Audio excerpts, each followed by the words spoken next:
Bueno, damas y caballeros, siguiendo con el proyecto, vamos a un acercamiento a artistas constructores, una inspeccióncita a la metodología que se va a hacer in situ en el caso de mirar planos esquemáticos de primer piso de alrededor de 8 predios, alrededor de la plaza fundamental de Usaquén fundacional, y para mirar los valores que tiene la humedad. Entonces, que para eso se necesita hacer una inspección visual para conocer a fondo las fisuras, eflorescencias, desconchados, manchas, líneas harina pendiente en el terreno.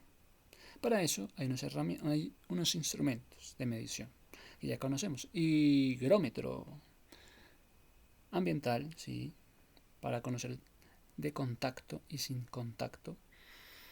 De termómetro en muros y bases, a ver cómo está la medición de la humedad por higrómetro. Además, cómo está la medición de la humedad por contenido gravímetro. O sea, se hace un muestreo y se hace un control en puntos representativos. Se hacen las mediciones de sales solubles, que se hace por medio de la extracción y análisis de laboratorio. Entonces, que las sales solubles, cloro, sodio, potasio, bueno, termografía infrarroja, también vas a usar. Entonces, esos son los instrumentos, termografía infrarroja, sí, para localizar cuáles son puentes térmicos y para localizar filtraciones activas. Mira que si sabías que se puede usar instrumentos para medir la humedad, como cuáles, como termografía infrarroja para localizar puentes térmicos y filtraciones activas. También se pueden hacer entonces también inspección subterránea. Y cuando se hacen inspecciones subterráneas, están hablando de comprobar cómo está el drenaje, cómo están los niveles freáticos, cómo están las tuberías. Y finalmente, bueno, entonces hay un mapa que ahora con la tecnología están los puntos GPS planimétricos que miden la altura, que miden los niveles a la cota del primer piso. Que si se podía usar la tecnología para hacer un registro en un mapa, para una inspección planimétrica con los puntos GPS. Hay una altura, hay unos niveles respecto a la cota del primer piso, sí. Entonces, necesito un ensayo acerca de la estructura básica que se va a revisar morteros, revisar mamposterías, revisar zapatas, si hay duda de alguna afectación estructural. Luego podemos mirar otros temas, que si se ha generado el plano esquemático, no esa escala, un plano esquemático del primer piso de aproximadamente 8 predios alrededor de la plaza fundacional de Usaquén. Valores de humedad, sí, hay valores de humedad. Entonces, descargamos el plano de la humedad. Plano de humedad. También ha mostrado una tabla con las lecturas, sí, por predios. Lectura de cada predio. Sí, bueno. Hay predios. Bueno, entonces, por ejemplo, predio número 1, 2, 3, 4. Predio número 1. ¿Qué cuánto porcentaje de humedad tiene? Casa número 1. Tiene un 18. Esto está en alto. Aquí, en esta primera casa, toca intervenir. Que la tienda de la esquina, que cuánto nivel de humedad tiene, 9%. Está todavía moderado. Se le puede hacer un seguimiento. Que el café histórico, la tienda del café histórico tiene un 26%. Este está ya en un estado crítico. 26% de humedad. Que en el museo, 14% de humedad. Está en un tratamiento de moderado. Que el taller artesanal, 7%. Residencia que queda al sur, 30%. Mira que la que quedaba al sur tenía un porcentaje de 30% de humedad, estaba en un estado crítico. Entonces, a este tocaba hacer una prioridad de estudio estructural. El local comercial, 12%. Almacén, 22%. Entonces, ¿qué van a hacer con la casa residencial que queda al sur? Ya está en 30%, muchachos. Se va a priorizar. ¿Qué predios se van a priorizar? Prioridad alta, el que tiene 30% de humedad. Es un riesgo de daño continuo. ¿Qué vas a hacer? Sales y deterioros del revoco, posible afectación estructural. Posible afectación estructural, sí. Entonces luego, los que quedan son prioridad media, que tiene 22%, 18 y 14. Intervención de rehabilitación de revestimiento. Simplemente una rehabilitación de un revestimiento y un control de cauces. Control de la humedad. O sea, el que tiene 30% se tiene por riesgo de daño continuo, sales y deterioros del revoco. Posible afectación, se analiza que hay una posible afectación de estructura, mientras que los que están en 22 y 18, una intervención para una rehabilitación de revestimiento. Los siguientes, conservación de mantenimiento. Ahora se están hablando de mantenimientos, mantener y monitorear, porque estos están en el 7, en el 12%. ¿Qué planos vamos a conservar? Conservar los planos de fachada con integridad estructural. Póngame los planos con las fachadas con integridad estructural y con la humedad por debajo del 12%.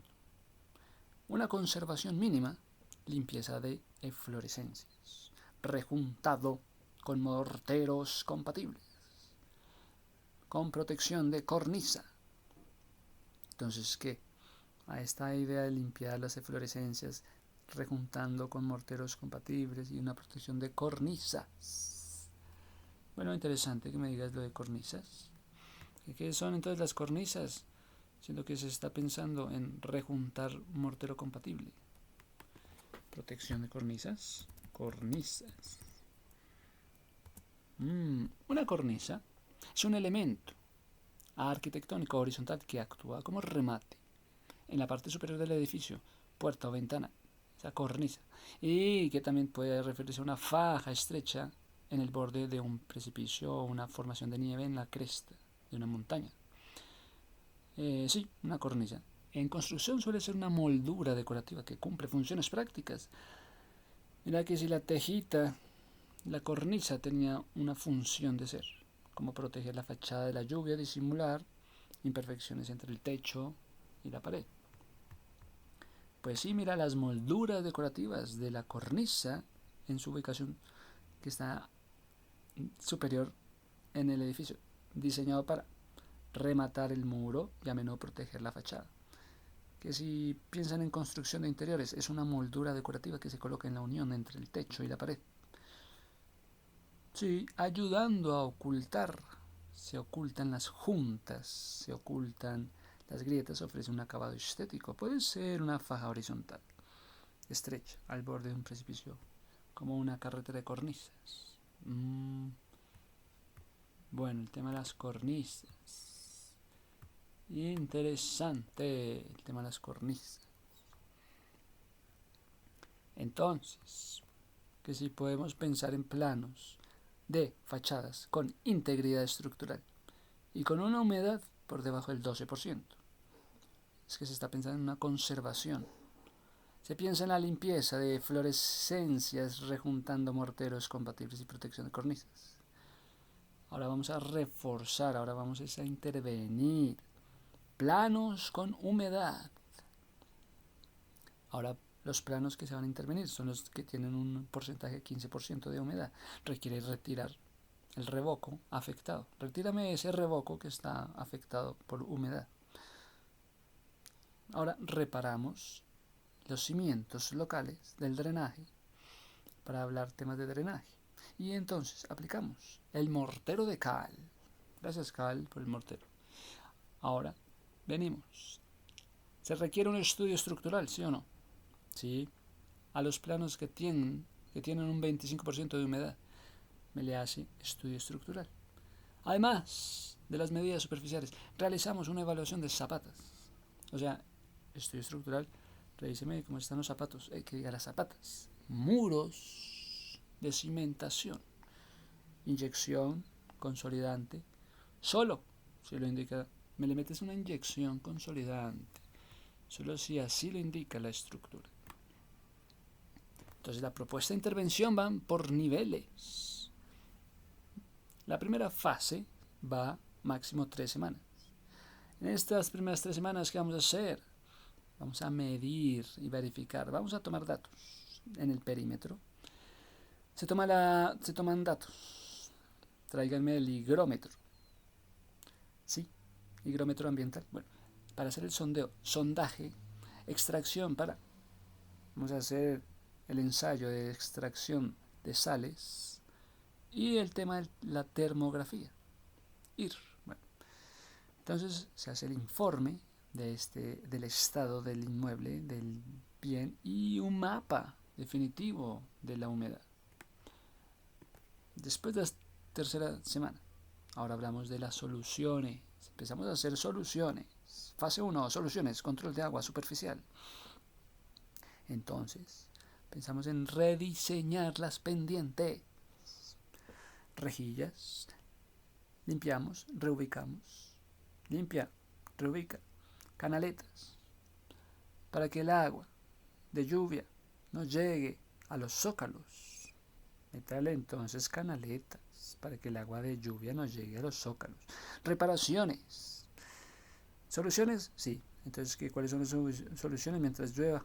Pues se estará rediseñando las pendientes con rejillas, reubicando canaletas para que la lluvia no llegue a los zócalos. También se repara con una reparación de drenaje subterráneo. El tema del drenaje subterráneo. Hay que instalar drenes franceses o mejoramiento de estratos filtrantes, donde el nivel freático sea alto. Toca instalar drenes franceses. Sí, interesante. Una revisión de redes. Verificamos tuberías de servicios si hay tuberías en fuga y reparamos inmediatamente. Entonces, que si me instalas las drenes franceses, instalación del drenaje francés, llamen al francés. Es una zanja llena de grava, esa zanja de grava o roca que contiene una tubería. Mira que si el material iba a ser roca, ¿sí? Que contiene una tubería perforada para desviar el agua superficial y subterránea de un área. Su función principal es proteger cimientos. Su función principal es proteger sótanos. Entonces, ¿qué hace este drenaje francés? Proteger cimientos y sótanos, sí. Y otras estructuras de la humedad. Protege este drenaje francés. Protege sótanos de la humedad. Y el anegamiento, enviando el exceso del agua lejos del lugar del interés. Este sistema funciona por gravedad y se utiliza en entornos residenciales, comerciales, agrícolas también. Que el drenaje francés, métele drenaje francés con filtro. ¿Cuáles son sus características de este drenaje francés? Los drenes. Vamos a hacer drenes, ¿qué os parece? Composición consiste en una zanja que se rellena con grava. Zanja con grava y una tubería de drenaje perforada, pero la tubería perforada. En el fondo, una tubería perforada. ¿Cuál es la función? Pues mira, que recoge el agua, por favor, acumulada a través de la grava y la tubería y la canaliza hacia un punto de la descarga seguro, utilizando la gravedad. ¿Cuál es el propósito? Evitar la acumulación de agua. Drenes, sí, que podría causar daños. Sí, puede causar daños en los cimientos o los sótanos. ¿Dónde están los drenes que pueden causar daños en los cimientos o sótanos? Toca meterle drenes franceses. Origen, el concepto fue popularizado en el siglo XIX por un abogado agricultor estadounidense, Henry Flagg French. Gracias, Henry Flagg, que hay que tener en consideración con los drenes franceses. Su instalación se debe cavar una zanja con una inclinación adecuada para facilitar el flujo de agua hacia la salida. Se suele utilizar una tela geotextil con tela y todo, sí, para delimitar el área y evitar que las gravas se mezclen con la tierra. Y por medio de esa tela vas a estar limitando la grava para que no se mezcle con la tierra. ¿Cuál es la posición de esas tuberías? Los orificios de las tuberías deben colocarse hacia abajo para recoger el agua que se acumula en la base de la zanja. ¿Qué mantenimiento le vas a hacer? Es importante inspeccionar periódicamente el sistema, ya que la grava puede obstruirse con el tiempo. La grava se puede obstruir, lo que requeriría limpieza o un mantenimiento completo. Los drenes. ¿Qué son los drenes? Pues el drenaje francés, pregunta en francés. ¿Qué es una zanja? El drenaje francés es una zanja. Tubo perforado, una zanja con tubo perforado, sí. Entonces la zanja, hay que hacer una excavación en la tierra con una pendiente descendente que permite que la gravedad conduzca el agua hacia un punto de salida. Y el tubo perforado puede ser un PVC, tubería de plástico con orificios por donde el agua pueda entrar. Se colocan en el fondo de la zanja con las perforaciones hacia abajo para captar volumen de agua. Que si le vas a hacer, le vas a meter piedra triturada o grava. Es un material que rodea el tubo perforado que se va a poner a rellenar. La zanja se rellena. La grava permite que el agua se filtre fácilmente hacia la tubería. Evita que la tierra obstruya el sistema. Manta. Y métele la manta. ¿Dónde le vas a meter esa manta? Manta geotextil. La tela permeable se va a colocar en la zanja antes de rellenarla. Su función, separar la grava de la tierra circundante para impedir que los sedimentos finos y las raíces de las plantas bloqueen la tubería, comprometida con la eficiencia del drenaje. Funcionamiento. El sistema utiliza la gravedad para dirigir el flujo de agua, y hay una captación y hay una filtración y hay una redirección. Que se piensa en el control del agua, entonces evitando así la acumulación de aguas en jardines y patios alrededor. Primero, captación del agua superficial, subterránea, que se acumula en el área a través de la grava. Luego de captar, se hace la filtración. Filtras con el manto geotextil, actuando como barrera, permite que el agua pase, pero retiene la partícula de la tierra y otros residuos, reteniendo las partículas de la tierra. La manta geotextil retiene las partículas de la tierra. Sí. La redirección, el agua entra en la tubería, ¿sí?, a través de los orificios. Evacuación, el tubo transporta el agua hacia una zona que descarga lejos de las estructuras. El agua puede ser dirigida a un pozo. ¿A dónde me vas a dirigir el agua? A un pozo seco, una área de jardín más baja o un sistema de desagüe. Que para la protección de la estructura, al alejar el agua de esta casa, reduce el riesgo de daños en los cimientos. Y el tema de la inundación en los sótanos. Para eso están los drenes, muchachos, para que no haya inundación en los sótanos. Bueno, hay un costo. Es una solución asequible para el problema del drenaje en la comparación con reparaciones causadas por el agua. ¿Qué versatilidad se necesita? Se pueden instalar configuraciones, sí, ya sea alrededor del perímetro. Se pueden instalar diferentes configuraciones, ya sean alrededor del perímetro exterior o una casa, o debajo del piso de un sótano. Esto todo puede ir debajo del sótano.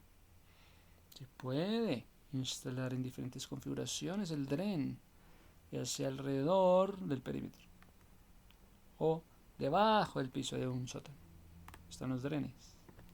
A pesar de su nombre, entonces gracias Henry Flagg French, en Massachusetts, siglo XIX, nos trajo los drenes. Gracias. ¡Qué maravilla! Entonces, como queríamos saber todo esto, ahora podemos entender más. Control de agua superficial. Sí, se hacen rediseños. Las rejillas se limpian y después se reubican las canaletas para que el agua de lluvia no llegue a los zócalos. Luego pasamos a reparar drenajes con los drenes franceses. El tema del drenaje subterráneo, gracias a los drenes franceses que pueden estar inclusive en el primer piso, debajo del garaje, sótano, o mejoramientos de estratos filtrantes, donde el nivel freático. ¿Dónde está el nivel freático? Revisión de redes y tuberías. Revisión de las redes y tuberías, sí. Revisión de tuberías. Esa es la primera fase. ¿Hasta dónde va la primera fase? Hasta revisión de tuberías. Luego, segunda fase, llamado el secado. Luego en la fase número 2 vamos a hablar del secado. Rehabilitamos todas las redes, tuberías por sectores. Retiramos los revocos que hayan sido dañados hasta 1 metro por encima de la línea de la sal, o hasta la capa donde esté una capa sana. Luego llega la desalación. ¿Qué es eso de la desalación? La aplicación de poultices. Poultices. ¿Qué es esa vaina? Que en los muros muy salinos hay arcilla, hay papel absorbente, hay salicidas. Que me está diciendo que en los muros, que son muy salinos, muy salados, hay arcilla, papel absorbente. Entonces, la desalación. Aplicamos el poultices. ¿Qué son los poultices? Mírame esta vaina. Poultices. ¿Qué aplicaste poultices? Cataplasmas. Como queriendo decir poultices. Bueno, esto ante el muro salino que tiene arcilla o papel. Poultices. Aplicación en los muros.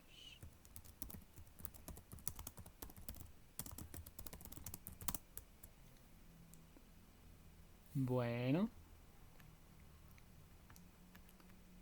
pues ¿qué tenemos por aquí? Sika nos quiere hablar de algún producto. Sika, proyecto de reparación, de filtración en aguas.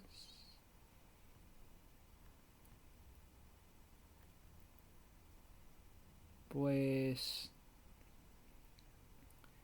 tenemos limpieza de mampostería y esculturas. Bueno, sí.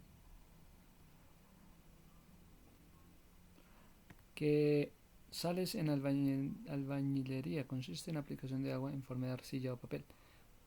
Su funcionamiento se basa en desalación. Se basa en el uso de productos químicos como objeto de disolver precipitados salinos de la superficie. Esta es la técnica de desalación.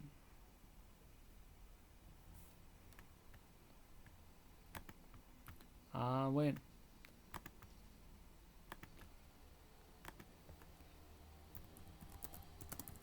Desalación. La técnica de desalinización se divide principalmente en dos grupos: técnica de evaporación, destilación, técnica de membrana. La técnica de evaporación calienta el agua para que se evapore, separando así el sal del vapor, mientras que las sales de agua, mientras que las técnicas de membrana utilizan membranas semipermeables, membranas y presión para filtrar las sales. Filtrar sales del agua, ejemplo, osmosis, que es la más extendida, y la desalinización térmica, como la evaporación de multietapas. Bueno, El agua se evapora en múltiples cámaras de presión, temperaturas descendientes, condensando el vapor en cada etapa. Condensando el vapor. Desalación. La desalación, me dijiste desalación, es el proceso tecnológico de eliminar sales y otros minerales del agua para convertir esto en agua dulce. Apto para el consumo humano, o sea que si vas a hacer una construcción en tierra caliente, ¿será necesario esto? Apto para el consumo humano, agrícola. Los métodos principales incluyen osmosis inversa, siendo la osmosis inversa el más común por su eficiencia. Utilizan membranas y presiones. Este proceso es fundamental para zonas en escasez de agua. Cada vez se utiliza más la región árida, con problemas de acceso al agua dulce. ¿Qué es la desalación? Separación de sales minerales de una solución acuosa, como agua del mar. Agua salobre para producir agua dulce. El agua del mar tiene concentración de sal de 35 gramos por litro, mientras que el agua salobre puede tener 3 gramos por litro con agua potable. Hay un uso, abastecimiento humano, agricultura, industria.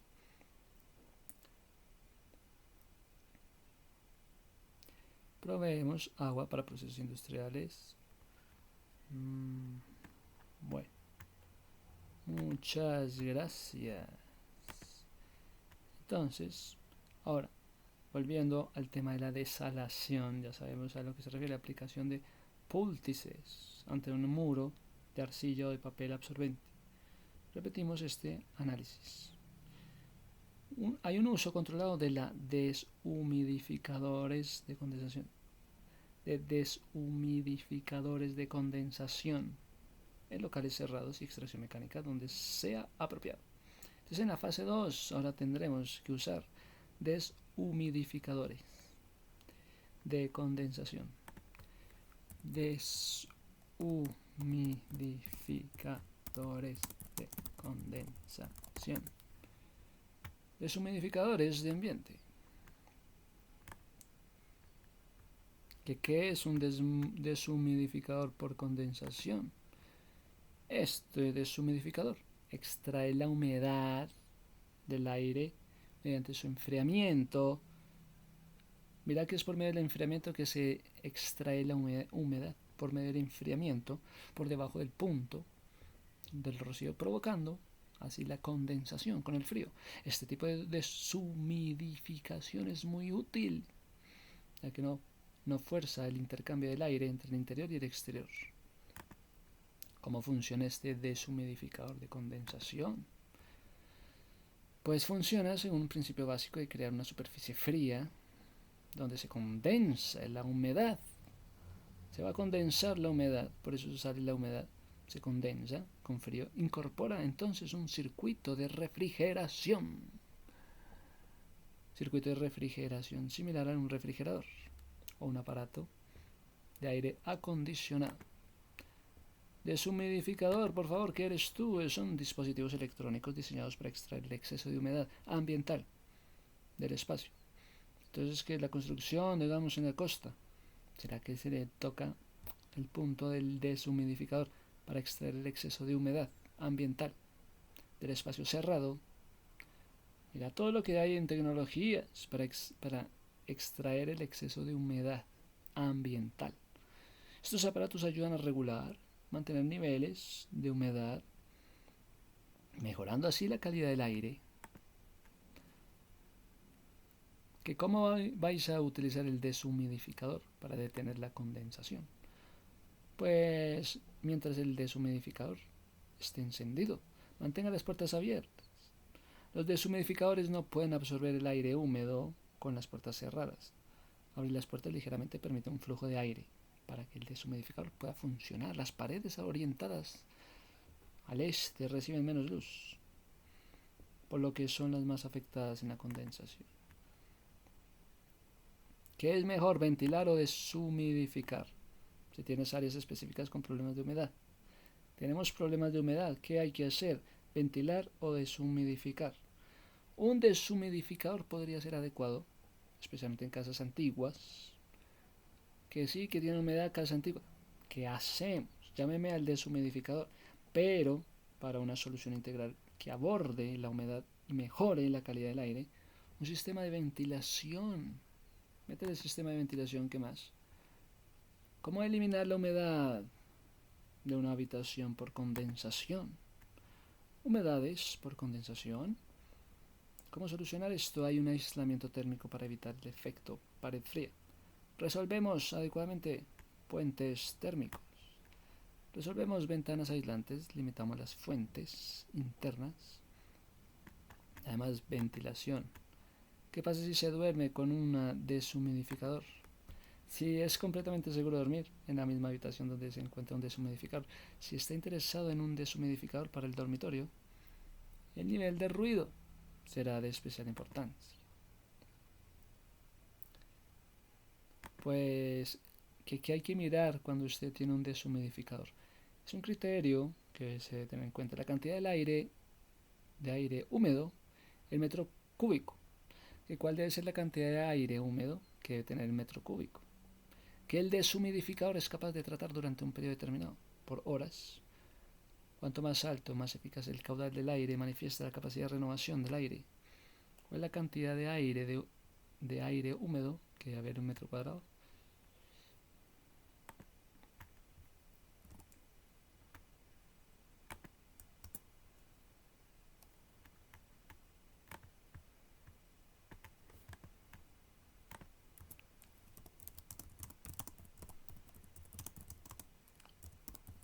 Húmedo metro cuadrado. Pues te corché. Mira, la cantidad de aire húmedo por metro cúbico. El aire húmedo es una mezcla de ¿qué? Aire húmedo, mezcla de aire seco más vapor de agua. La cantidad de vapor de agua que puede contener depende de la temperatura, depende de la presión atmosférica. Si la humedad relativa no es de 100%, si la humedad relativa no está al 100, se multiplica el valor por el porcentaje. Por ejemplo, 25 centígrados de humedad relativa. Entonces, a la humedad se le multiplica 0.5. Y esto hace que sea una humedad relativa, porque le metió eso. En ejemplo práctico, en un día típico de Bogotá, estamos a 18 centígrados, humedad relativa 70 grados, 70%. Entonces, si la humedad relativa está al 50 o está al 70, se multiplica por 0.5 o 0.7, es decir, cada metro cúbico de aire contiene unos 9 gramos de vapor de agua, muchachos. En este metro cúbico, metro cúbico de aire, ¿que cuántos gramos de vapor de agua creen que hay? 9 gramos sobre metro cúbico. ¿Quieres que te calcule cuánta agua total hay en una habitación según su temperatura y humedad? Así puedes ver el contenido total del aire húmedo. Contenido total del aire húmedo en volúmenes reales. Por ejemplo, 4×3. El ejemplo de una habitación. Estamos mirando la habitación 4×3 por 1.5. Entonces, queremos ver el aire húmedo en volúmenes. Sí, vamos a calcular esto en una habitación. Que el volumen está en 30 metros cúbicos. Nos fuimos. Este volumen es de 30 metros cúbicos, sí. Tiene una temperatura de... Estamos a 18 grados centígrados. ¿Qué os parece 18 grados? Contenido, un contenido máximo de vapor. El vapor de agua. Entonces, el máximo, el 100%. 18 grados centígrados. El vapor de agua, 100%. Entonces, está a 13 gramos sobre metro cúbico. 13 gramos hay de vapor de agua en este espacio. Hay una humedad relativa. ¿Cuál es el porcentaje de humedad? Pues una cosa es el vapor de agua, el 100% del vapor de agua. ¿Y cuál es la porción de humedad relativa? Está a 70%. Entonces hacemos cálculos. Vamos al vapor de agua. Está este vapor de agua en metro cúbico. Pero, como se está buscando ahora la humedad relativa dentro del vapor de agua, multiplícalo por 0,70. Esto me da 9 gramos sobre metro cúbico. Agua total de la habitación. Pues me está dando 273 gramos. Agua en la habitación me están dando 273 gramos. En esa habitación de 30 metros cúbicos a 18 grados centígrados tenemos 70% humedad relativa aproximadamente. Entonces, de esa humedad relativa tenemos 273 gramos de vapor de agua. Gramos de vapor de agua en una habitación de 30 metros. Si quieres, cálculo con otros valores de temperatura las dimensiones de tu habitación real. Pues interesante. Estábamos ahí pensando en una habitación de 30 gramos, de 30 metros cúbicos. ¿Sí? Dame una tabla de varios escenarios. Por ejemplo, una vez métale puede ser 50 metros cuadrados, 70 metros cuadrados. Entonces, que estamos revisando el primer piso. Bueno, entonces queremos saber, aclarar cuál es la superficie del piso, pero el aire húmedo se mide en volúmenes en metros cúbicos, volumen de aire húmedo. Así que debemos asumir una altura de 2.5 metros de altura. Listo, entonces que tenga 2.5 metros de altura. El apartamentico de 50 metros, con 2 metros de altura, tiene 125 metros cúbicos. Y el de, pues, 70 metros cuadrados, tiene 175 metros cúbicos. 125 y 175 metros cúbicos. Entonces tenemos que mirar los escenarios, temperaturas. Que si en 18 grados centígrados la humedad está en 70%. El vapor de agua. Ahora miramos de esa humedad. ¿Cuál es el porcentaje de vapor de agua? Pues dice que tenemos un 138 gramos de agua en el volumen de 125 metros cúbicos. En el apartamento de 125 metros cúbicos tenemos 138 gramos. En el volumen de 175, pues dice que tenemos en el volumen de 175 metros cúbicos, en el apartamento de 70 metros, hay una humedad ya no del 70%, ya no hay una humedad del 70, sino del 50%. Entonces, el porcentaje de humedad es de 50 y de ahí el vapor de agua está al 11. ¿Me entendés? 11%. Del 50%, el 11% es vapor de agua. Entonces, la interpretación que tenemos es, para el espacio de 50 metros cuadrados del apartamento con condiciones templadas, hemos encontrado temperatura de 18 grados centígrados. Hemos encontrado que la humedad está al 70%. Entonces, la humedad al 70%, el aire contiene, con humedad al 70%, el aire contiene 1 kilogramo de vapor de agua. Wow. Y entonces, en los apartamentos de 70 metros cuadrados, cálido y húmedo, a temperatura 30 grados centígrados, pues que la humedad va a estar ya no al 70% de humedad, que va a tener más. Como es más grande, tiene más humedad. El aire puede contener más de 4 kilogramos de vapor de agua. ¿Quieres que te añade una columna que indique cuánta agua habría si se condensara? al enfriar el aire. Eso muestra cuánta humedad podría volverse agua líquida en paredes y techos. ¿Cuánta agua? ¿Cuánta humedad? De la humedad, sí. ¿Cuánta agua líquida habría en paredes y en techos? Entonces el usuario está pensando en la condensación del agua que se condensará al enfriar el aire.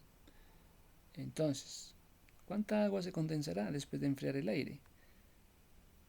Ya estamos a 10 grados centígrados. Su capacidad de vapor es de 9 gramos sobre metro cúbico. Tenemos una altura, sí, vapor de saturación. Bueno, vapor de saturación 9 gramos. ¿Qué más tenemos? Escenarios, temperaturas, humedad, porcentaje de humedad, y de ahí, de ese 70 de humedad, ¿cuánto es de vapor? Pues que de vapor es el 9 gramos. Bueno, entonces si el aire se enfría a 10 grados centígrados, el aire solo podría mantener 9 gramos sobre metro cúbico de vapor. De la humedad, que el aire solo podría mantener 9 gramos de vapor. La diferencia entre el vapor actual y el de 9.4 es la que se volvería agua líquida. Condensación, la columna condensados. En los casos fríos o poco húmedos no habría condensación al bajar la temperatura a 10 grados centígrados, porque ya contienen menos vapor que la capacidad de 10 grados centígrados. En escenarios cálidos y húmedos, mira que si son cálidos son húmedos, si hay condensación significativa, una condensación de 2.6 kilogramos. Mira que si va a hacer una construcción en tierra caliente, escenarios cálidos y húmedos, si hay condensación significativa, 2.6 kilogramos de vapor. Wow. ¿Quieres que en el lugar de suponer 10 grados centígrados se calcule la cantidad que se condensará al alcanzar el punto de rocío? Punto de rocío. Y te devolví los puntos de rocío para cada escenario de condensación exacta según el punto. ¿O prefieres que haga la misma tabla? Pues bueno, ya entendí un poquito.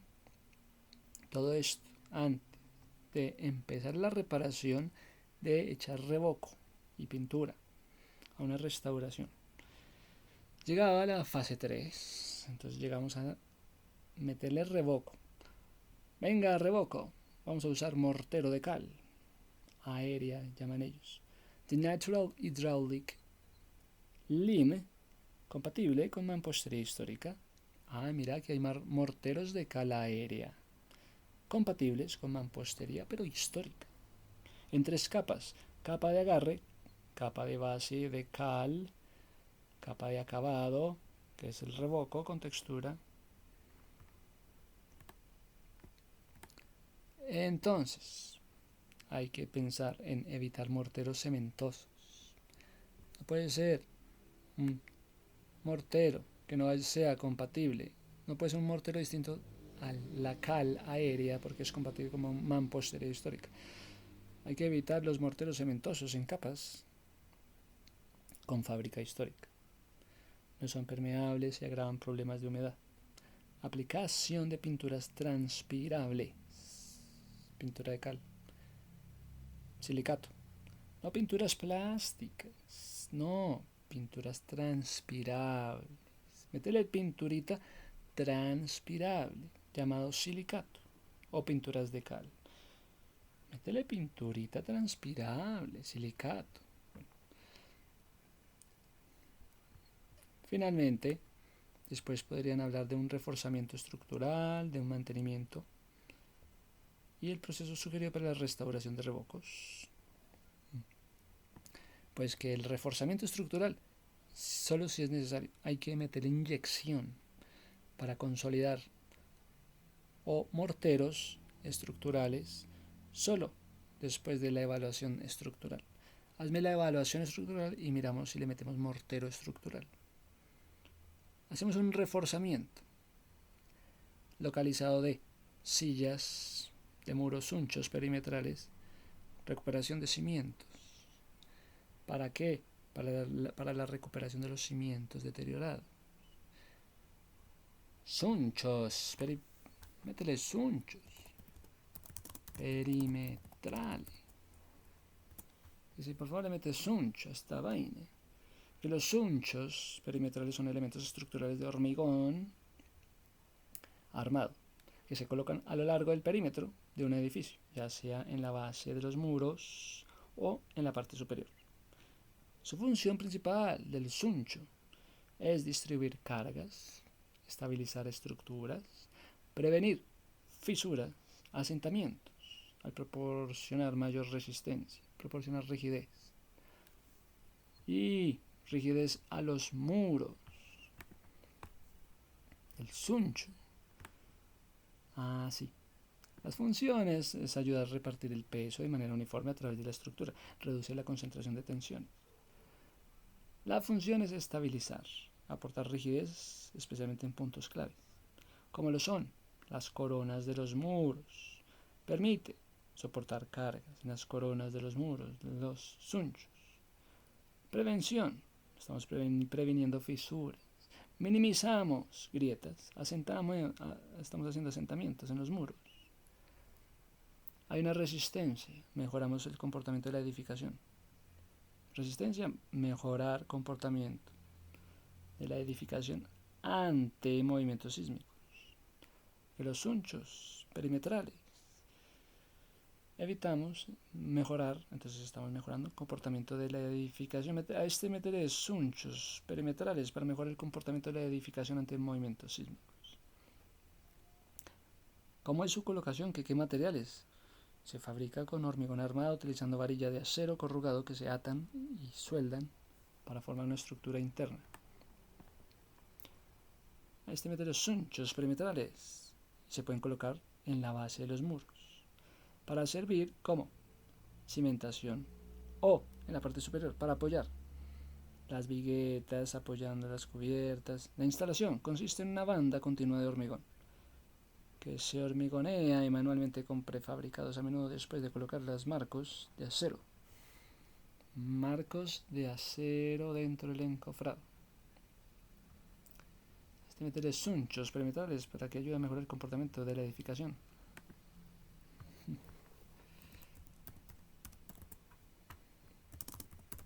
Métele sunchos perimetrales al comportamiento ante movimientos sísmicos.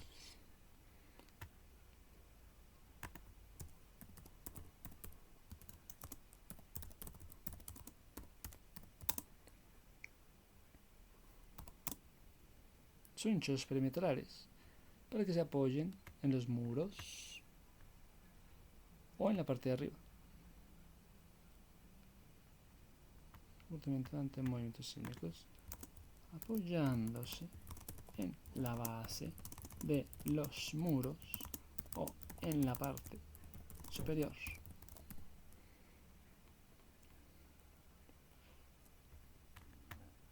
Ok.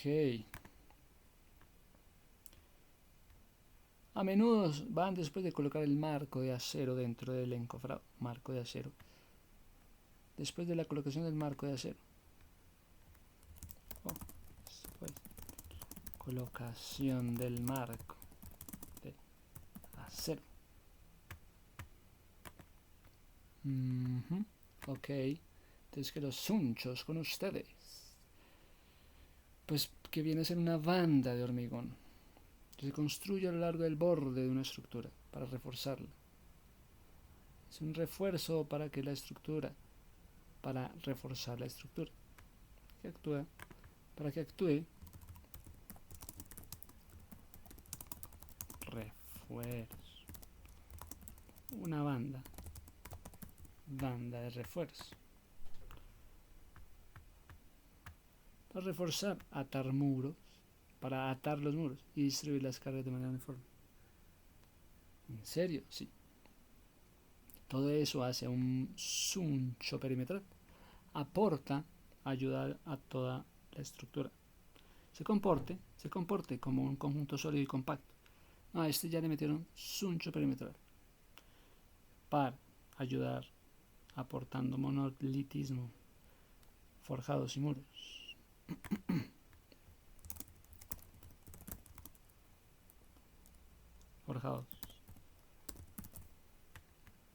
Forjados y muros. Proporciona estabilidad, especialmente en los muros, y previene movimientos. Distribuye cargas y reparte cargas superiores de forma solidaria, transfiriendo esfuerzos al suelo. Transmite esfuerzos hacia el suelo. Bueno, interesante. Bueno, entonces, como ya sabemos, el tema de estar reforzando los muros con sunchos perimetrales y después recuperamos cimientos deteriorados. Sí. Finalmente, podemos hablar de una última fase de mantenimiento. Monitoreos de humedad con registradores de humedad por 6 meses o un año, de 6 meses a un año.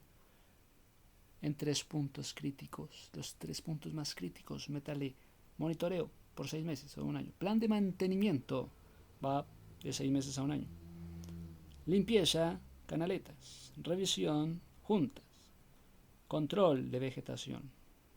Es que le metiste fachadas verdes. Toca hacer control de vegetación en contactos con muros. Entonces que sí, que la maravilla de la fachada verde. Mira después el plan en el que estamos haciendo plan de mantenimiento, de limpieza de canaletas, revisión de juntas, control de vegetación en los muros, porque el chinito quería ser arquitecto metiéndole muros verdes. ¿Me entendés? Toca hacer esto, después un monitoreo de humedad por 6 meses o un año. ¿Me entendés? Bueno. Quería meterle muros verdes. Después métele también plan de mantenimiento anual de 6 meses a un año. En limpieza de canaletas, revisión de juntas, control de vegetación. ¿Sí? Entonces se vuelve otro proceso y otro proceso para limpiar. Y el revestimiento existente va por otro camino. Ahora hay que procesar esto para restauración de revocos. Que quería meter un muro verde. Después tocaba hacer un proceso de restauración de revocos. ¿Entendés? No te metas con lo verde porque después tienes que mirar la humedad para restauración de revocos. Sí, pero yo le metí un sellador. Pues resulta que el mapa nos habla que aquí la humedad está en 30%. Se pasó. No sirvió el sellador. Igual, toca meterle restauración de revocos.